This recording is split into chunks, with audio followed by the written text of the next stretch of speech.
Alright, we're going to try this intro for the 100th time. What's good, YouTube? It's your boy Zay, and I'm back with another video. And today, we're going to be doing a review on my Glock 43X. Now, a lot of people have been messaging me on social media, whether it be Instagram or Snapchat, asking me questions like, hey Zay, what do you recommend I buy for my first gun? Or, hey Zay, what gun would you recommend for concealed carry? With that being said, I figured I'll do a review on the gun that I choose to carry on my person every day. And that's going to be the Glock 43X Gen 5 MOS. So a few of you may be wondering, hey Zay, if this is a Glock 43X review, why do we have a Glock 19 and an FN 545 at the table?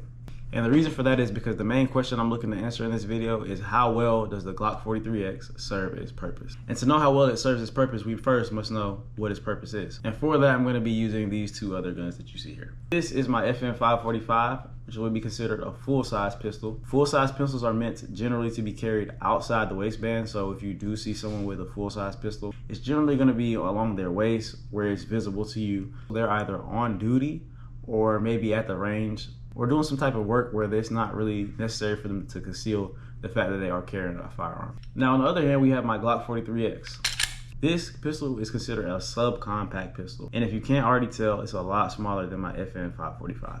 The primary purpose of a subcompact pistol is for it to be carried discreetly. So most people opt with subcompact pistols for their concealed carry option. Now on our other hand, we have something like the Glock 19, which is a compact pistol, meaning in terms of size, it falls in between your full-size pistol and your subcompact pistol. And the purpose of a subcompact pistol is for it to be versatile. So for your compact pistols, people are generally going to carry them outside the waistband as well. However, depending on your body type, they are also suitable for concealed carry. Now that we know that the purpose of the Glock 43X, a subcompact pistol, is for it to be carried concealed on your person, we're going to talk about how well it accomplishes that. So obviously, the first thing you need to know is what makes it easy to conceal. Clearly, it's going to be the size. The Glock 43X offers a body profile that is a lot more slim than you would see on your typical full-size or compact pistol. For a size comparison, a full-size pistol next to a subcompact pistol, you can see there is a clear difference in the length. This full-size pistol, if you did choose to try to conceal it, it would protrude out a whole lot more than the subcompact pistol.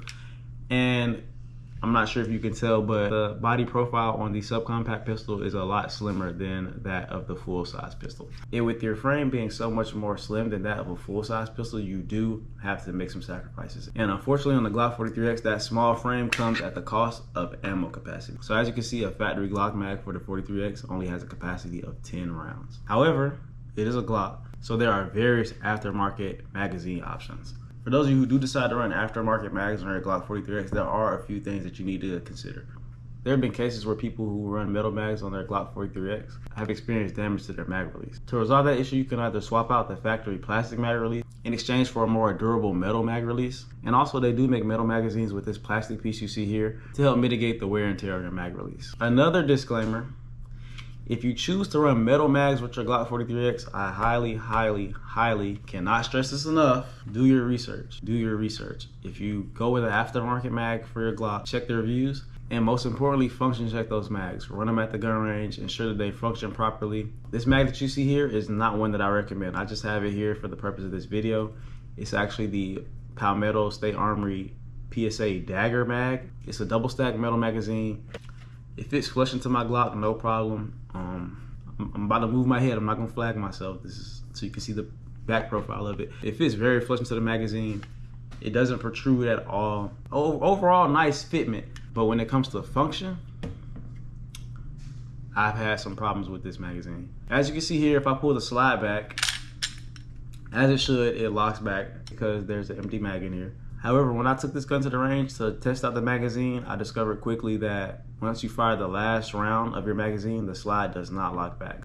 I have two of these mags, and on both of the mags, every time I fired the last round, the slide would not lock back. Which is up for you to decide if that's a big enough concern for you to not go with that mag. But that's not all. For my first few visits to the range, that was the only problem I was encountering. But one particular time I went to the range and I started experiencing significant feeding issues. This particular time, I shot 4 rounds.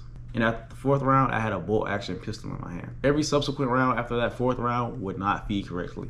So I had to manually chamber the next round after each shot following that 4th round. And for me, that was enough cause for me to not run these particular mags. So I just opted for running the standard 10 round mags on my Glock 43X. Are there better options? Possibly. I just haven't done the research to find a mag that I can confidently bet my life on God forbid I do have to defend myself. Moving on, as you can see, I do have a weapons light mounted on my Glock 43X. It's the Streamlight. See that? Streamlight. TLR7 XL sub. I got this off of Amazon. I like it a lot, and it features a rechargeable battery. So you just take the screw off the light piece. Battery comes right out. You can charge it with a USB. The battery life is pretty significant. I haven't charged this thing in quite some time. I'll probably say about maybe a month. With that being said, the Glock 43X obviously comes with a accessory slot for you to mount flashlights. And what's cool about this particular flashlight is if you do choose to order it off of Amazon, Amazon will recommend you holsters that fit flush with that particular flashlight. So the holster I have no clue what brand it is. But again, if you go on Amazon. And moving on, the Glock 43X does feature forward and rear slide serrations, making it easier to operate from the front or the back. Or for you more freaky folks, the side or the other side. And lastly, on the MOS version of the Glock 43X, it features a optics mount. However, when it comes to concealed carry and self-defense, I would opt to use the iron sights. These iron sights are pretty trash. I'll probably end up swapping them out for some tritium night sights. But I say that because in a self-defense situation, I wouldn't want to risk the possibility of my optic going dead. Maybe some of you in the comments can tell me some of your experiences with your optics that you run. That'll probably ease my mind and make me switch over to running the optic. But for now, until my mind is eased,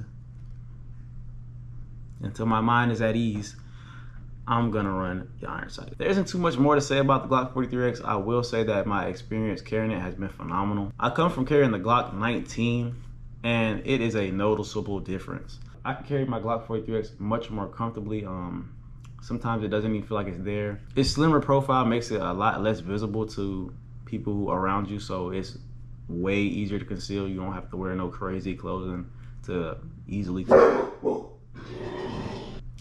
Honestly, I lost my train of thought. What the fuck? You don't have to wear any crazy type of clothing. You can wear a t-shirt and some shorts, and it won't even budge. No one will know.